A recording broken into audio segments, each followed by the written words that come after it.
इस वक्त की दो बड़ी खबरें आ रही हैं और दोनों बड़ी खबरें संयोग से पूर्व डिप्टी सीएम के भाई से जुड़ा हुआ खबर है।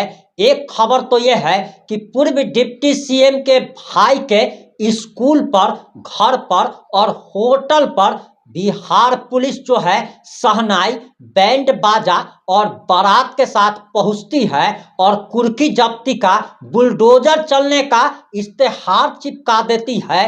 वहीं दूसरी बड़ी ब्रेकिंग ये न्यूज ये है कि दरअसल एक पूर्व डिप्टी सीएम का भाई अब गिरफ्तार हो गया है और उसे पुलिस ने रिमांड पर ले लिया है। उस पर 3rd डिग्री का इस्तेमाल किया जाने वाला है, उसका टॉर्चर किया जाने वाला है और उससे सारे राज उगलवाए जाएंगे। वहीं दूसरी खबर यह है कि एक पूर्व डिप्टी सीएम के भाई को ड्राइवर का काम मिल गया है, यानी कि ड्राइवर की नौकरी मिल गई है। और आखिर पूरा मामला क्या है, पूरा मामला इस 3 से 5 मिनट की रिपोर्ट में हम आपको बताने जा रहे हैं।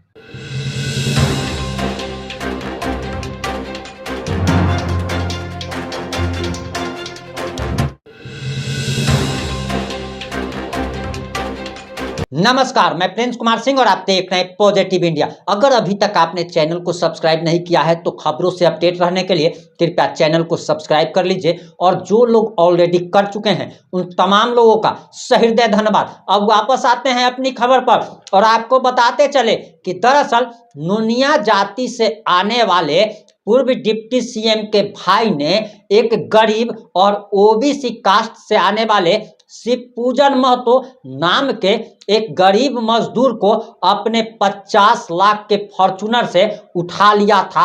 अपने होटल पर जबरदस्ती ले जाया गया और पिस्टल की नोक पर उससे जमीन लिखवा ली गई। अब उसके बाद वो लगातार बिहार पुलिस को चैलेंज कर रहा था, बिहार के डीजीपी को चैलेंज कर रहा था। बिहार के डीजीपी का, बिहार पुलिस का नाम खराब हो रहा था और 4 दिनों से लगातार पुलिस उसे पकड़ नहीं पा रही थी। लगातार वह कोर्ट में आ रहा था और कोर्ट से फरार हो जा रहा था, लेकिन बेतिया पुलिस के हाथ जो है खाली थे। लेकिन इस बार वह पकड़ा गया है और आपको बताते चले कि बेतिया पुलिस का हम बयान भी आपको सुनाने वाले हैं। आखिर तेज प्रताप यादव के साथ क्या कांड हो गया है वो भी आपको आगे बताने वाले हैं। लेकिन आपको बताते चले कि बेतिया पुलिस एक तरफ कुर्की जब्ती की तैयारी कर रही थी, दूसरी तरफ पिन्नू डॉन पूर्व डिप्टी सीएम रेणु देवी का भाई एसपी ऑफिस में सरेंडर करने पहुंचता है, जहां डीएसपी द्वारा वह गिरफ्तार कर लिया गया। और सबसे पहले आखिर एसपी साहब ने उसकी गिरफ्तारी पर क्या बयान दिया है, सबसे पहले वो बयान सुनिए, उसके बाद हम आपको आगे की बात बताने जाने वाले हैं कि आखिर तेज प्रताप यादव के साथ क्या कांड हो गया है। सबसे पहले एसपी साहब का ये बयान सुनिए। जैसा कि आप देख रहे हैं, आप लोग के सामने ही उन्होंने आके जो अपराधी हैं रवि कुमार और तीनों, इनके द्वारा यहाँ पे मेरे ऑफिस में सरेंडर किया गया है। और जैसा कि आप देख रहे हैं कि विगत कुछ दिनों से हम लोग लगातार इस पे लगे हुए थे। एक हल्की सी चूक हम लोग के द्वारा कोर्ट में हुई थी, उसके बाद हम लोग जो वारंट है हम लोगों ने 1 दिन में वारंट प्राप्त कर लिया था। उसके बाद 2 दिन बाद इन्होंने सरेंडर करने का प्रयास किया। उसके बाद माननीय न्यायालय में जो पुलिस का हस्तक्षेप है वो बहुत सीमित रहता है, तो इस कारण से एक हम लोग के स्तर से जो चीज़ें थी वो उस अनुरूप नहीं हो पाई, जिसका फ़ायदा उठा के निकल गए। लेकिन उसके पश्चात हम लोग निरंतर इनके विरुद्ध छापेमारी कर रहे थे। कल हमारी टीम नेपाल भी गई थी, परसा एसपी से भी मैंने संपर्क किया था।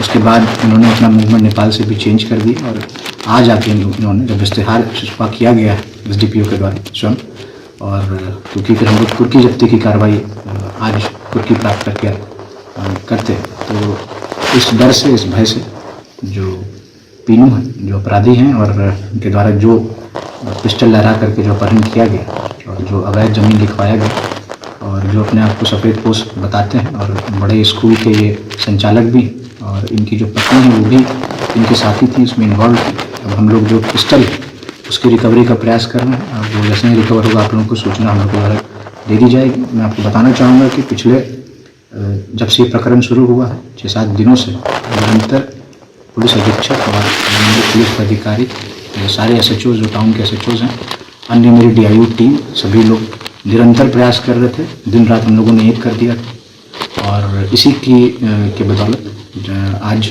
यह सफलता हम लोग को प्राप्त हुई। और इस आप लोग के माध्यम से मैं जो भी इस तरह के अपराध बेतिया जिला में कर रहे हैं या करने की मंशा रखते हैं, उनको एक सख्त हिदायत जो बेतिया पुलिस है वो देना चाहिए कि आप कोई भी हो, किसी भी तबके से बिलोंग करते हो, क्राइम करने के बाद आप सिर्फ अपराधी हैं और आप सभी लॉ के अंडर आते हैं और आपके विरुद्ध कठोर से कठोर कार्रवाई जो एक अपराधी के विरुद्ध की जाती है वो की जाएगी और त्वरित आपको विचारण करके आपको सजा भी जो बेतिया पुलिस है और जो प्रशासन है उसको जरूर दी जाएगी। साथ ही साथ मैं आपको ये बता दूं कि जो पिस्टल है उसके लाइसेंस के संबंध में भी हम लोगों को जानकारी प्राप्त हुई और उसको भी हम लोग देख रहे हैं कि लाइसेंस जो इनको निर्गत किया गया वो कैसे निर्गत किया गया, जो पुलिस के स्तर से इनको जो नो क्लियरेंस जो NOC दिया गया वो कैसे दिया गया और उस पर भी हम लोग विचार कर रहे हैं। और वर्तमान में जो SHO टाउन है इनके द्वारा इनका लाइसेंस कैंसिलेशन का जो प्रस्ताव है वो भी आपको भेज दिया गया है, जो मेरे द्वारा जिला पदाधिकारी महोदय को अग्रसारित कर दिया जाए।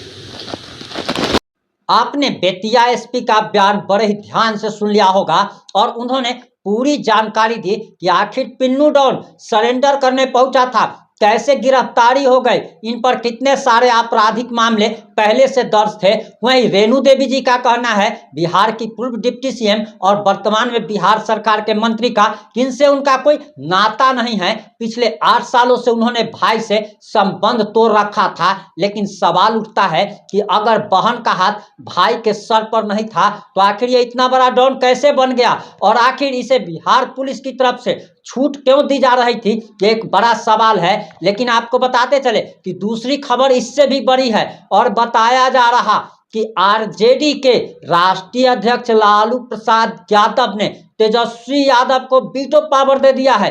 आपको बताते चले कि पटना के मौर्या होटल में राजद की कार्यकारिणी की बैठक हुई, जिसमें इस बात पर मुहर लग गई कि लालू प्रसाद यादव के बाद तेजस्वी यादव ही पार्टी में सबसे पावरफुल होंगे और लालू प्रसाद यादव ने अपनी सारी शक्तियां तेजस्वी यादव को ट्रांसफर कर दी है।